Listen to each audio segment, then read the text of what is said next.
Dash it all, it took me 10 days. Me. Lupin.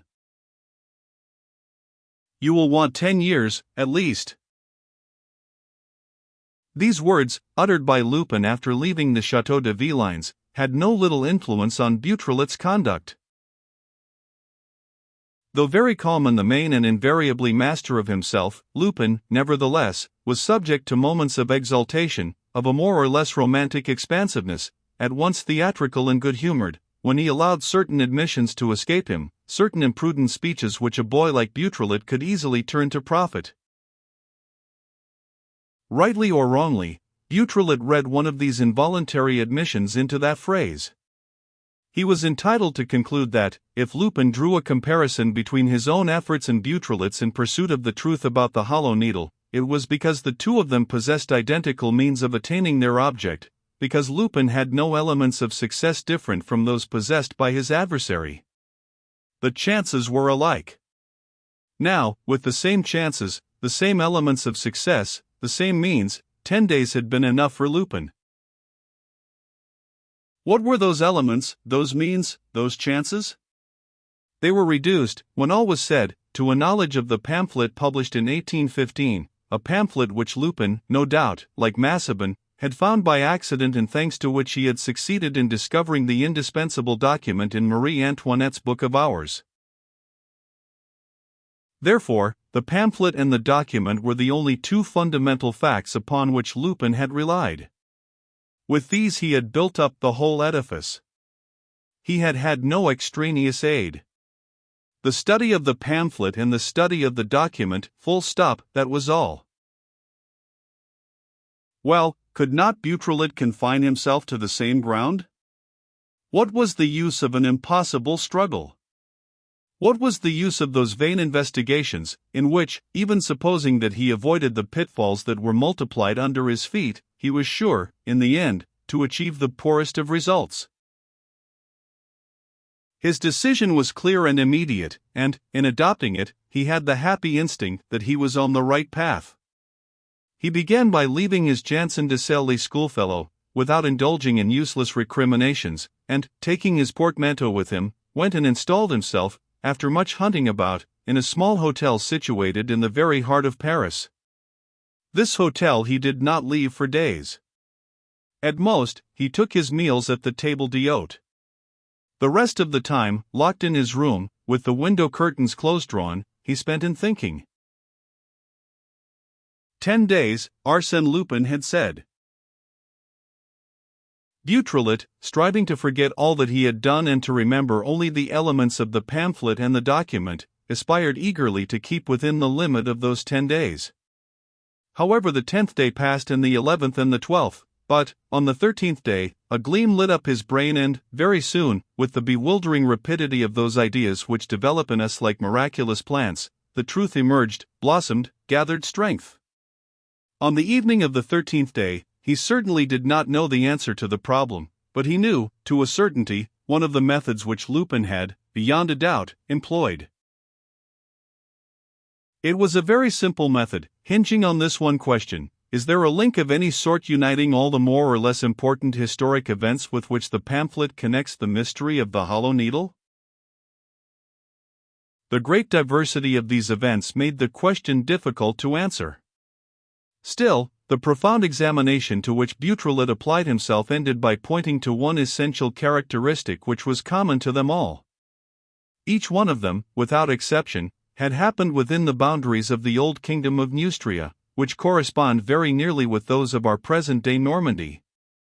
All the heroes of the fantastic adventure are Norman, or become Norman, or play their part in the Norman country. What a fascinating procession through the ages!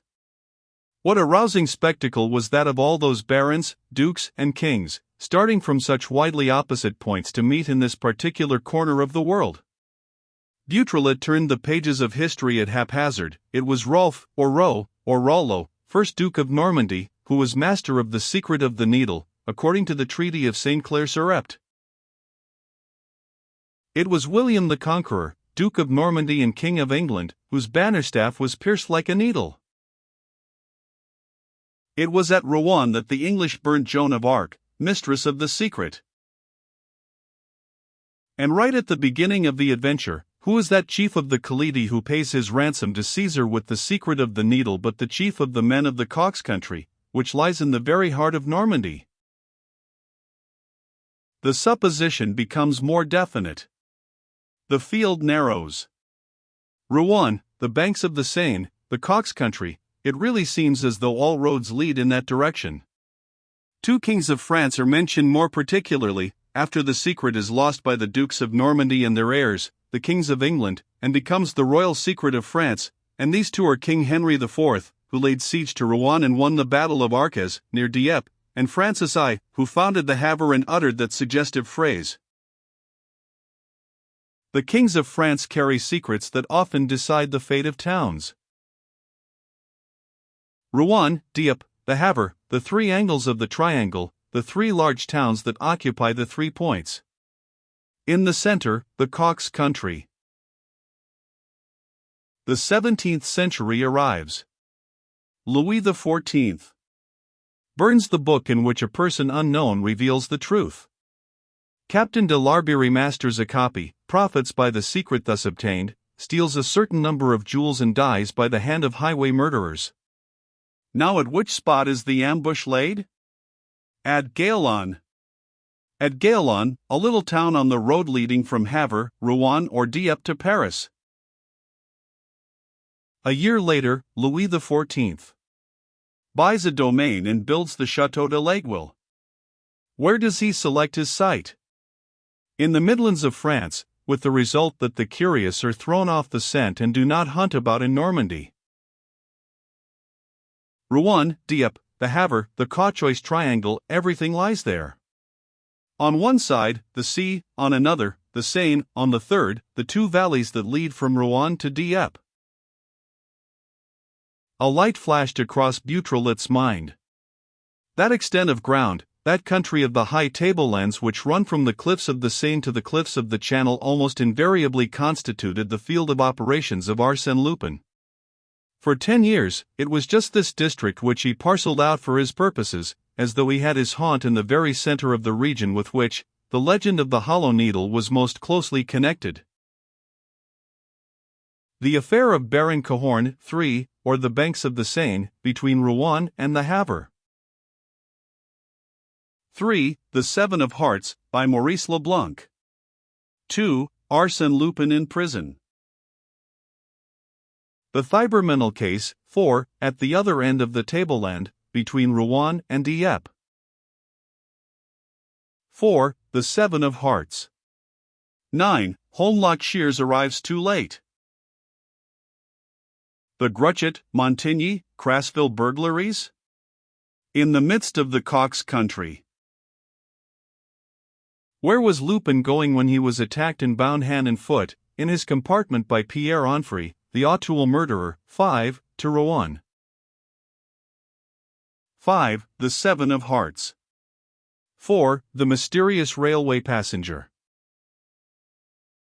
Where was Holmlock Shears, Lupin's prisoner, put on board ship? 6. Near the Havre. 6. Arsène Lupin vs. Holmlock Shears, by Maurice Leblanc, Chapter 5, Kidnapped. And what was the scene of the whole of the present tragedy? Ambrumésy, on the road between the Havre and Dieppe. Rouen, Dieppe, the Havre, always the Cauchois triangle.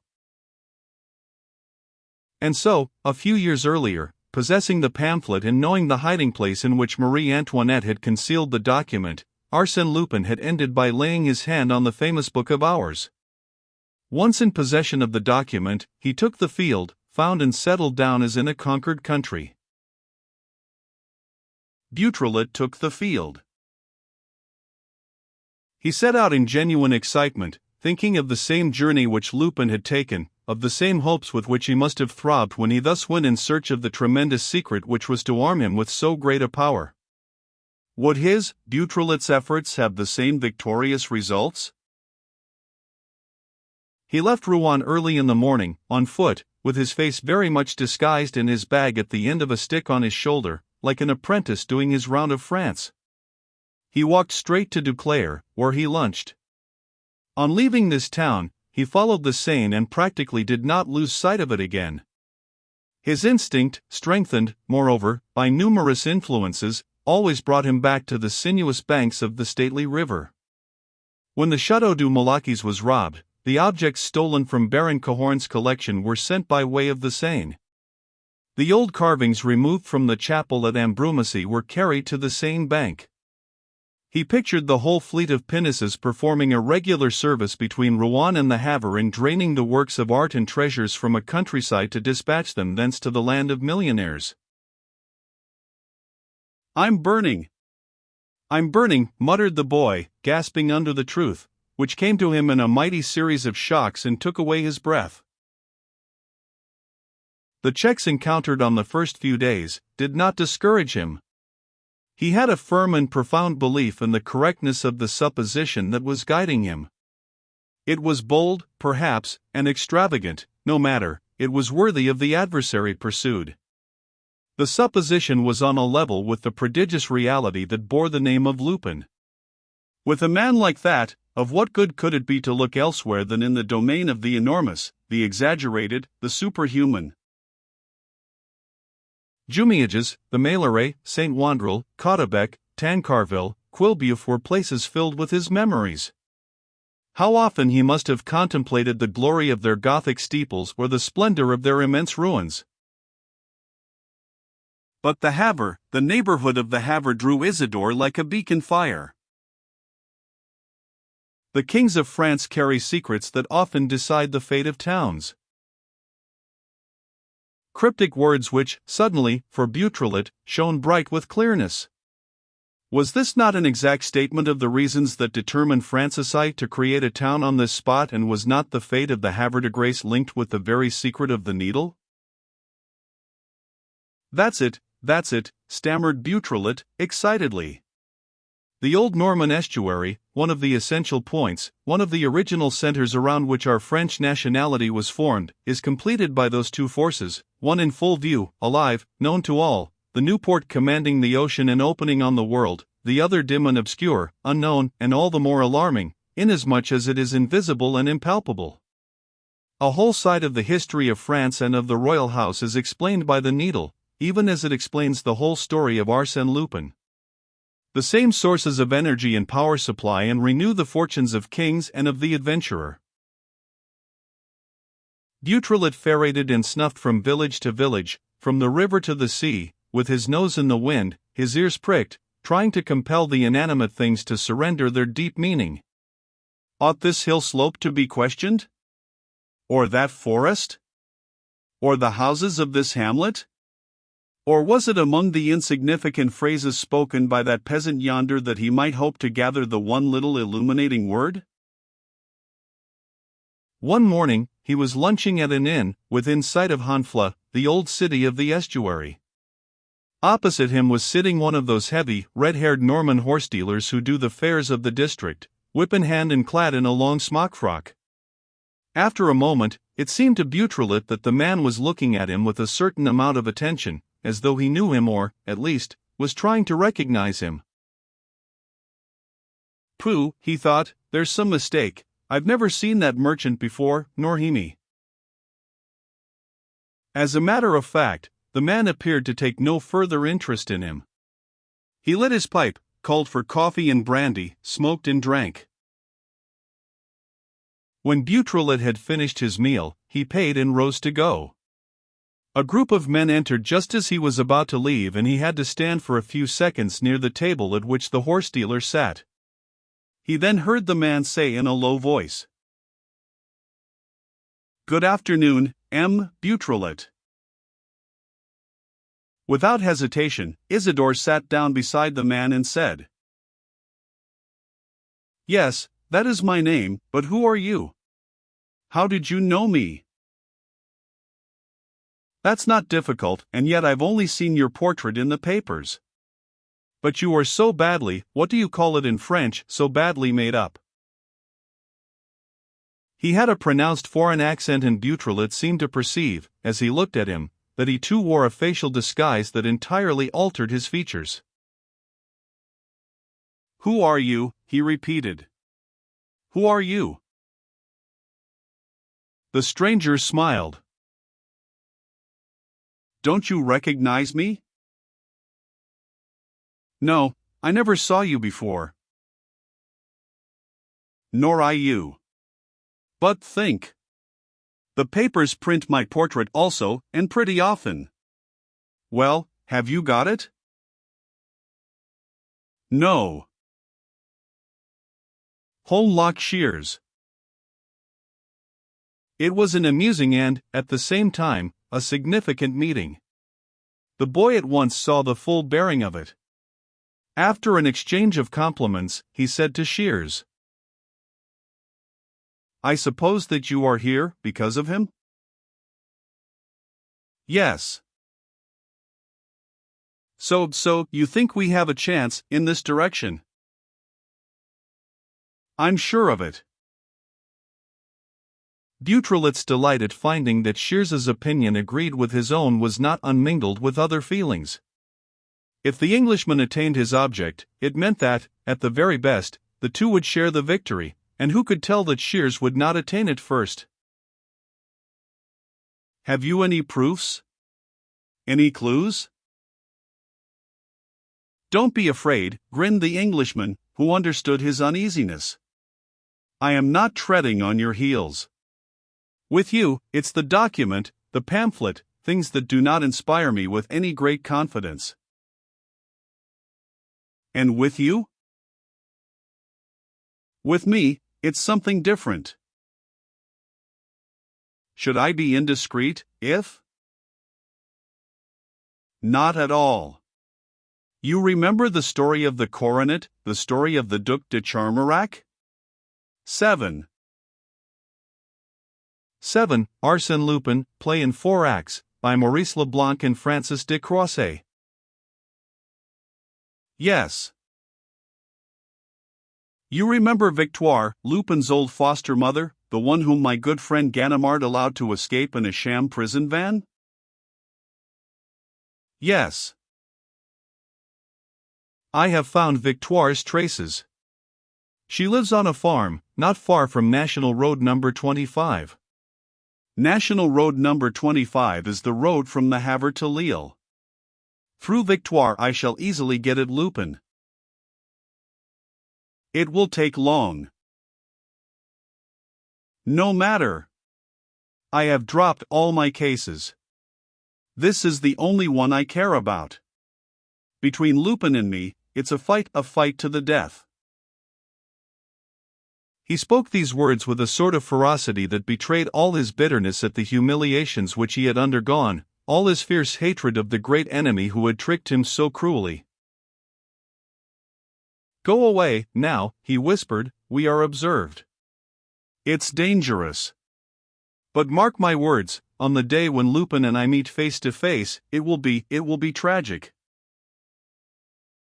Boutrelit felt quite reassured on leaving Shears. He need not fear that the Englishman would gain on him. And here was one more proof which this chance interview had brought him: the road from the Havre to Lille passes through Dieppe.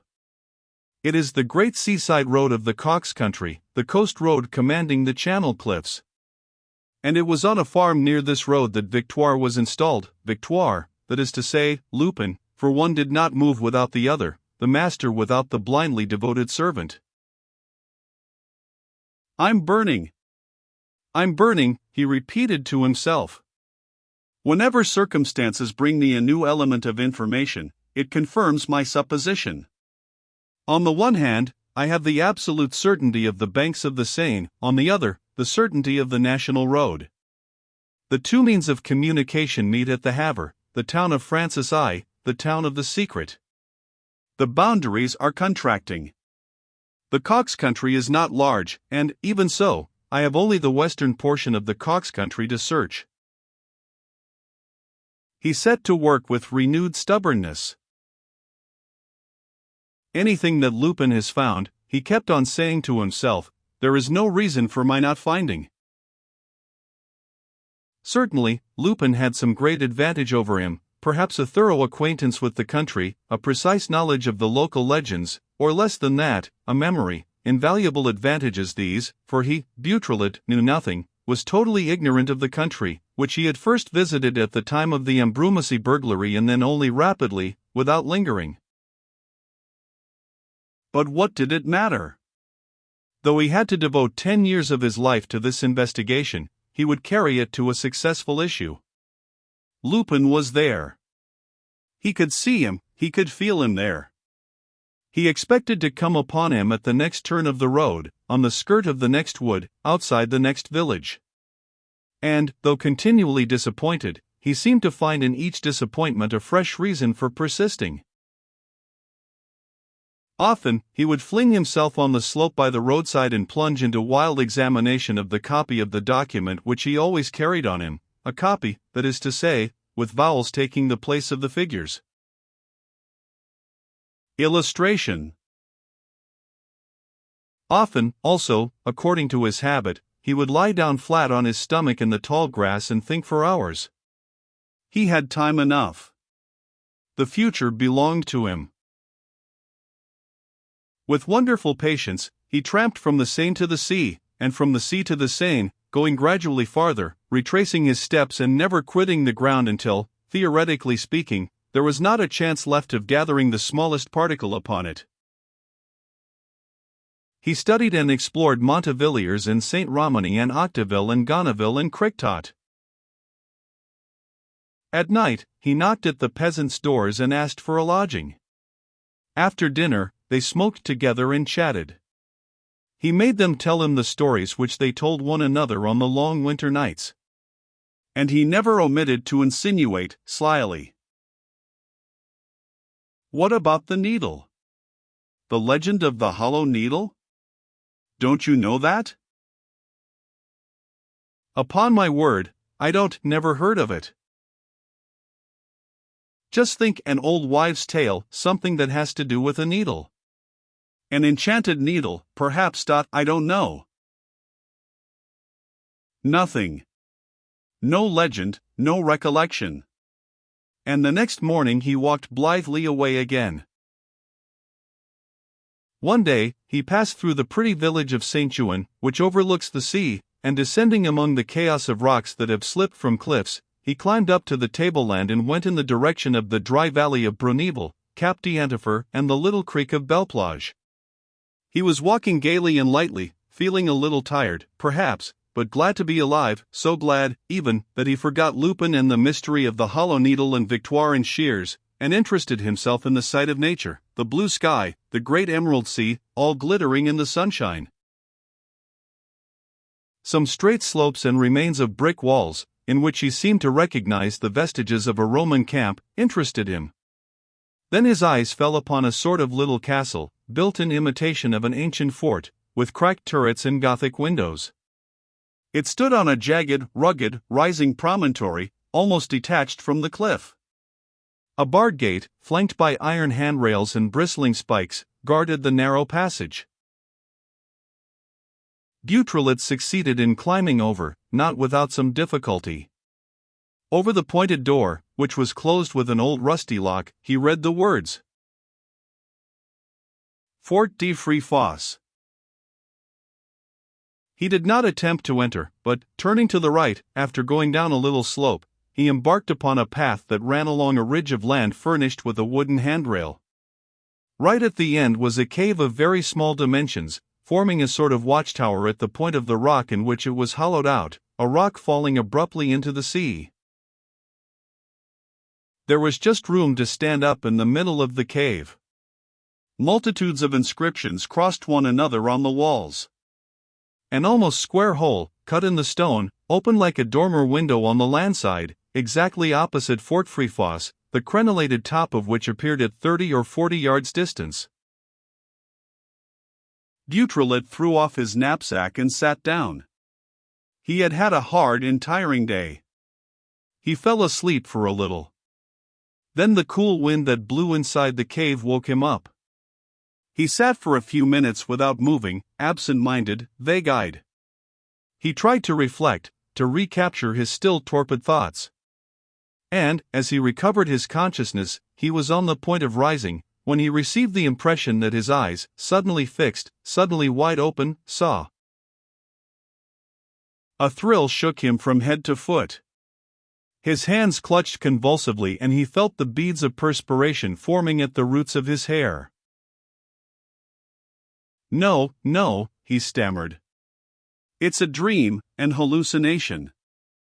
Let's look, it's not possible." He plunged down on his knees and stooped over. 2 huge letters, each perhaps a foot long, appeared cut in relief in the granite of the floor. Those 2 letters, clumsily, but plainly carved, with their corners rounded and their surface smoothed by the wear and tear of centuries, were a D and an F. D and F. Oh, bewildering miracle! D and F, just 2 letters of the document. Oh, Beautrelet had no need to consult it to bring before his mind that group of letters in the 4th line, the line of the measurements and indications. He knew them well. They were inscribed for all time at the back of his pupils, encrusted for good and all in the very substance of his brain. He rose to his feet, went down the steep road, climbed back along the old fort, hung onto the spikes of the rail again, in order to pass, and walked briskly toward a shepherd whose flock was grazing some way off on a dip in the tableland. "That cave, over there, that cave." His lips trembled and he tried to find the words that would not come. The shepherd looked at him in amazement. At last, Isidore repeated. "Yes, that cave over there, to the right of the fort." "Has it a name?" "Yes, I should think so. All the Etretat folk like to call it the Demoiselles." What's that you say?" "Why, of course, it's the Chambre des Demoiselles." Isidore felt like flying at his throat, as though all the truth lived in that man and he hoped to get it from him at one swoop, to tear it from him. The Demoiselles. One of the words, one of the only 3 known words of the document. A whirlwind of madness shook Beautrelet where he stood. And it rose all around him, blew upon him like a tempestuous squall that came from the sea, that came from the land, that came from every direction and whipped him with great lashes of the truth. He understood. The document appeared to him in its real sense. The Chambre des Demoiselles Etretat. "That's it," he thought, his brain filled with light, "it must be that. But why didn't I guess earlier?" He said to the shepherd, in a low voice. "That will do, go away, you can go, thank you." The man, not knowing what to think, whistled to his dog and went. Left alone, Beautrelet returned to the fort. He had almost passed it when, suddenly, he dropped to the ground and lay cowering against a piece of wall. And, wringing his hands, he thought, "I must be mad. If he were to see me, or his accomplices, I'd been moving about for an hour." He did not stir another limb. The sun went down. Little by little, the night mingled with the day, blurring the outline of things. Then, with little imperceptible movements, flat on his stomach, gliding, crawling, he crept along one of the points of the promontory to the extreme edge of the cliff. He reached it. Stretching out his hands, he pushed aside some tufts of grass and his head appeared over the precipice. Opposite him, almost level with the cliff, in the open sea rose an enormous rock, over 80 yards high, a colossal obelisk, standing straight on its granite base, which showed at the surface of the water, and tapering toward the summit, like the giant tooth of a monster of the deep. White with the dirty gray white of the cliff, the awful monolith was streaked with horizontal lines marked by flint and displaying the slow work of the centuries, which had heaped alternate layers of lime and pebblestone one atop of the other. Here and there, a fissure, a break, and, wherever these occurred, a scrap of earth, with grass and leaves. And all this was mighty and solid and formidable, with the look of an indestructible thing against which the furious assault of the waves and storms could not prevail. And it was definite and permanent and grand, despite the grandeur of the cliffy rampart that commanded it, despite the immensity of the space in which it stood. Beautrelet's nails dug into the soil like the claws of an animal ready to leap upon its prey. His eyes penetrated the wrinkled texture of the rock, penetrated its skin, so it seemed to him, its very flesh. He touched it, felt it, took cognizance and possession of it, absorbed and assimilated it. The horizon turned crimson with all the flames of the vanished sun, and long, red clouds, set motionless in the sky, formed glorious landscapes, fantastic lagoons, fiery plains, forests of gold, lakes of blood, a whole glowing and peaceful phantasmagoria. The blue of the sky grew darker. Venus shone with a marvelous brightness, then other stars lit up, timid as yet. And Beautrelet suddenly closed his eyes and convulsively pressed his folded arms to his forehead.